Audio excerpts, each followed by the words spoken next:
PG 999 call সাইনের বিমানটিতে দুবাইগামী যাত্রীবৃন্দ আরোহণ। ঢাকা ছাড়তে প্রস্তুত দুবাইগামী বাংলাদেশ বিমানের নিয়মিত ফ্লাইট।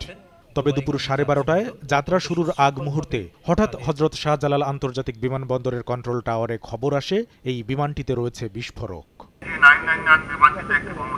হ্যালো, আপনি কি বলছেন? একই ধরনের বার্তা আসে বিমানবন্দরের পরিচালকের কার্যালয়ে।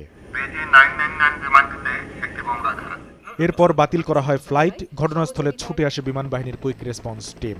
স্থাপন করা হয় পোর্টেবল জ্যামার সিস্টেম। চলতে থাকে সব বাহিনীর তল্লাশি কার্যক্রম। অবশেষে শনাক্ত হয় বিস্ফোরক সহ লাগেজটি। এই সবই দেখা যায় হযরত শাহজালাল বিমানবন্দরে আয়োজিত 40 মিনিটের নিরাপত্তা মহড়ায়।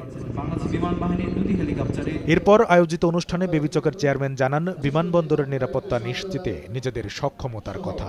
আন্তর্জাতিক সিভিল এভিয়েশনের যে নিয়মকানুন আছে, সেই নিয়মের ভিতরে অংশটুকু এখনো আমাদের পরিপূর্ণ নয়। বিমানবন্দরগুলোকে এগুলোতে আমরা সাপোর্ট নিয়ে যাচ্ছি অন্যান্য সংস্থার মাধ্যমে।